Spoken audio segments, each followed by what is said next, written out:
Indian media جو ہے نا وہ یہ کہہ رہا ہے جی کہ اب ہم ایئر سٹرائک نہیں کریں گے، اب ہم واٹر سٹرائک کریں گے۔ واٹر سٹرائک کریں گے، دھمکی کن الفاظ میں دی جا رہی ہے؟ اچھا جی، یہ ایک طرف کہہ رہے ہیں جی کہ ہم واٹر سٹرائک کریں گے اور دوسری طرف کہہ رہے ہیں جی کہ ہمارے سولجر جو ہیں وہ رسپونڈ بھی کریں گے۔ تو آپ کو کیا لگ رہا ہے کہ یہ واٹر سٹرائک تک ہی بات محدود رہے گی یا پاکستان اور انڈیا ایک اور جنگ کی طرف جا رہے ہیں؟ پہلی بات ہے، ایک اور جنگ کی طرف نہیں جا رہا۔ ٹھیک ہے، انڈیا کی طرف سے فوجی حملے کی میرے امکان نظر نہیں آتا۔ اس کی دو وجوہات ہیں۔ نمبر 1 ہے کہ انڈیا نے جتنی میکسیمم توپیں چلا دینی تھیں وہ چلا دی کل انہوں نے۔ انڈس واٹر ٹریٹی تک پہنچ گئے، واگا بند کر دیا، سٹاف کو نکال دیا اور ویزے بند کر دیے۔ ویسے ویزے ویسے بھی بند ہیں، آپ امیر صاحب نہیں جا سکتے آگے جانے کو، ویسے ہی ڈرتے ہیں آپ کے سچ سے، ٹھیک ہے۔ کرکٹ سے آپ کے کھیلنے کو تیار نہیں ہے۔ کچھ لوگ ہمارے جو ہیں مہر نادان دوست وہ تجارت کی بات کرتے تھے، بھئی وہ تو آپ کی ایگزسٹنس کے خلاف ہے یار، اکانڈ بھارت والے۔ تو یہ ہمارے کراچی کے کچھ دوست جو ہیں وہ بات کرتے تھے جی کہ ہمیں انڈیا کے ساتھ تجارت کرنی چاہیے، کراچی اور لاہور بھی، لاہور بھی، ہاں لاہور میں بھی۔ تو اب یہ ذرا یہ بتائیں نا کہ جنگ کا کوئی امکان نہیں۔ نمبر 1 کہ یہ جو انہوں نے میکسیمم پریشر ڈالنا تھا یہ۔ دوسری وجہ جو امپورٹنٹ، زیادہ امپورٹنٹ ہے کیوں جنگ کا امکان نہیں، کہ یہ کام ہندوستان ٹرائی کر چکا ہے۔ اچھا، 26 فروری 2019 کو پلوامہ کے بعد بالا کوٹ پر حملہ کیا انہوں نے، وہ ٹیسٹ تھا، اور اس کے جواب میں پاکستان نے 24 گھنٹے کے اندر، اس کو ایئر فورس چیف میں ہے ایئر چیف مارشل مجاہد انور خان صاحب تھے۔ مجاہد انور خان صاحب سے بھی میری بھی بات ہوئی، آپ کی بھی بات ہوئی۔ ہاں تو وہ ہم نے ان سے کچھ پرانی باتیں پوچھی اور بڑے وہ اب بیٹ کہا جی قائم رہے، اور وہ انہوں نے کہا کہ بلنک، ہاں ڈونٹ بلنک۔ اس کا کیا مطلب ہے؟ مطلب ہے کہ وہ یرکونا، پنجابی میں ٹرانسلیٹ کر رہا ہوں، تو وہ ہم یرکے نہیں تھے 2019 میں، اور نہ انشاءاللہ ہم یرکیں گے۔ اس وقت 24 گھنٹے کے اندر ہم نے اٹیک کا جواب دیا، 2 جہاز گرائے اور ابھینندن کو آپ نے پکڑ بھی لیا۔ اور مجھے یاد ہے مجھے سی این این نے فون کیا کہ senator what's going to happen now, it will be war now. میں کہا there will be no war. میں کہ Modi will blink and back off. کہنا what are you talking about? میں کہ مودی از اے بلی۔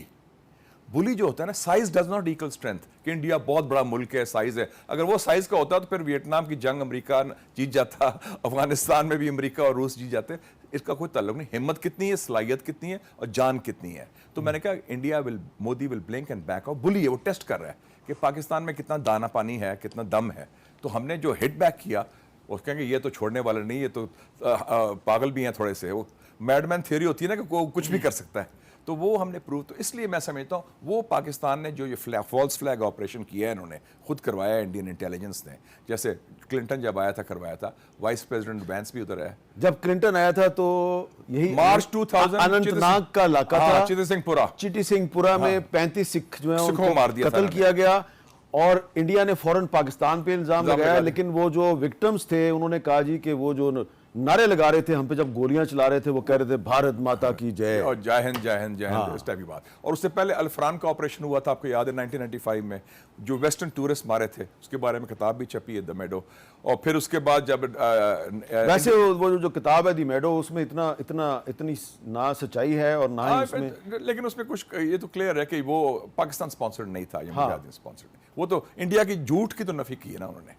سو اس حوالے سے میں بات کر رہا ہوں۔ تو اس کے بعد جب پارلیمنٹ پر اٹیک ہوا 2001 کا، تو ایک مظلوم کشمیری افضل گرو کو انہوں نے سزائے موت دی۔ اور کیا انہوں نے سپریم کورٹ نے کہا تھا انڈین نے کہ to satisfy the conscience of the Indian society, کہ ہندوستان کی جو عوام کی جو معاشرہ ہے اس کی ضمیر کو مطمئن کرنے کے لیے۔ اچھا، ایک انڈیا نے ایک اور بھی جھوٹ بولا ہوا ہے، اس کا جو بھانڈا ہے وہ خود ایک انڈیا ہی کے ستیہ پال ملک صاحب ہیں، جو سابق گورنر ہیں مقبوضہ جموں کشمیر کے۔ جب 2019 میں پلوامہ میں حملہ ہوا تھا تو ستیہ پال ملک صاحب جو ہیں وہ مقبوضہ جموں کشمیر کے گورنر تھے۔ تو انہوں نے ہمارے دوست ہیں کرن تھاپڑ صاحب، ان کو انٹرویو دیتے ہوئے کیا انکشاف کیا، ذرا سنیں۔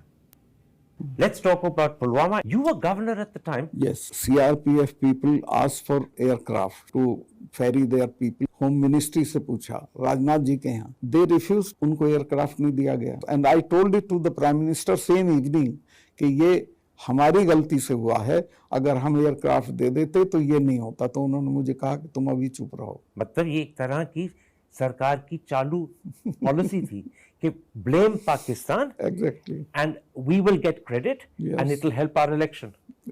Exactly.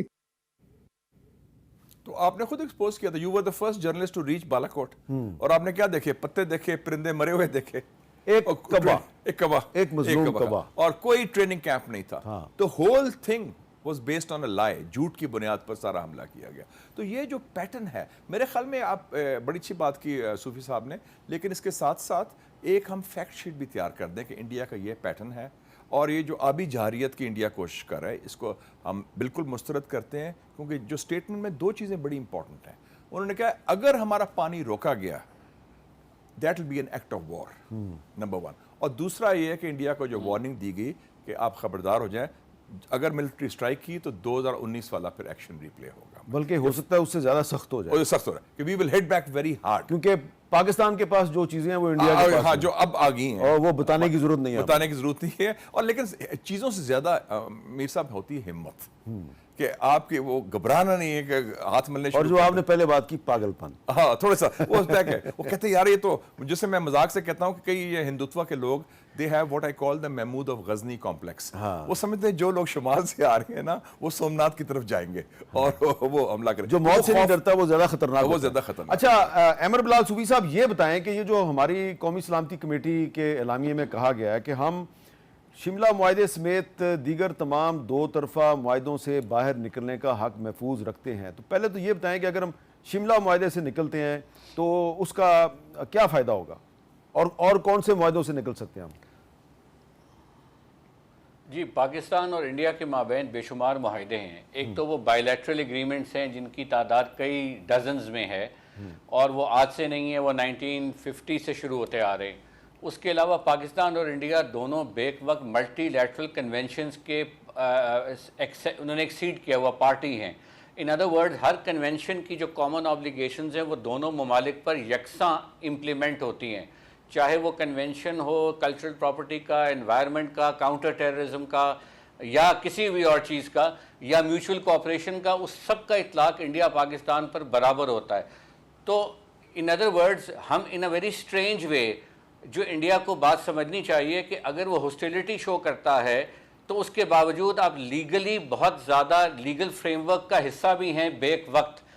تو اسی طرح آپ ایک کاؤنٹر ٹیررزم فریم ورک کا حصہ ہیں جو سی ٹی سی میں بنا ہوا ہے, کاؤنٹ 1373 ریزولوشن کے نیچے.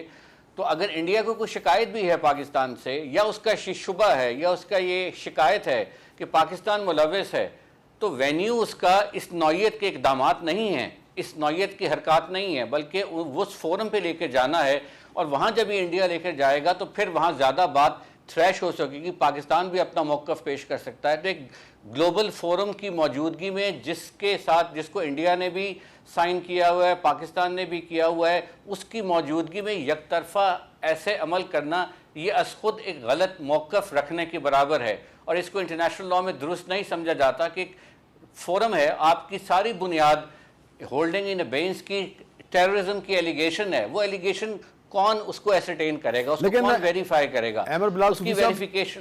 ایک سوال ہے کہ شملہ معاہدہ جو ہے وہ ذوالفقار علی بھٹو اور اندرا گاندھی کے درمیان ہوا تھا. اس کے بعد بھارت جو ہے اس نے سیاچن گلیشیئر پہ قبضہ کیا جو کہ شملہ معاہدے کی خلاف ورزی تھی. تو شملہ معاہدے کو تو خود بھارت جو ہے وہ وائلیٹ کر چکا ہے, اس کو ایک طریقے سے انفیکٹو کر چکا ہے. تو اگر پاکستان کہتا ہے جی کہ ہم بھی اب اس کو نہیں مانتے, تو اس کا مطلب ہے انڈیا پھر یہ نہیں کہہ سکتا کہ جی مسئلہ کشمیر جو ہے وہ پاکستان اور انڈیا کا ایک بائی لیٹرل ایشو ہے, اس میں یونائٹڈ نیشنز کو نہ لے کے آؤ. جی, کافی حد تک آپ کی بات درست ہے, بیکاز وہ شملہ ایگریمنٹ کی بنیاد پر یہ آرگومنٹ بلڈ کرتے ہیں کہ بائی لیٹرل فریم ورک میں آ چکا ہوا ہے.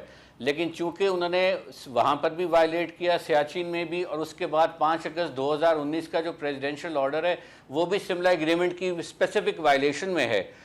تو اگر ہم اسے سسپینڈ کرتے ہیں تو پہلے جو ایک لیگل فریم ورک میں ہم یہ بائی لیٹرلزم آرگیو کر رہے ہیں, تو اب ہمارا سارا کا سارا کشمیر کے حوالے سے انحصار یو این کی سیکیورٹی کاؤنسل کی ریزولوشنز پر ہے, جن ریزولوشنز میں کشمیر کی سیلف ڈٹرمینیشن کے فریم ورک میں سارے معاملات طے ہوں گے. سو پاکستان اپنے پرانے موقف کے ساتھ کھڑا ہو جائے گا, لیگلی اسپیکنگ اور اسٹریٹجیکلی اسپیکنگ. جی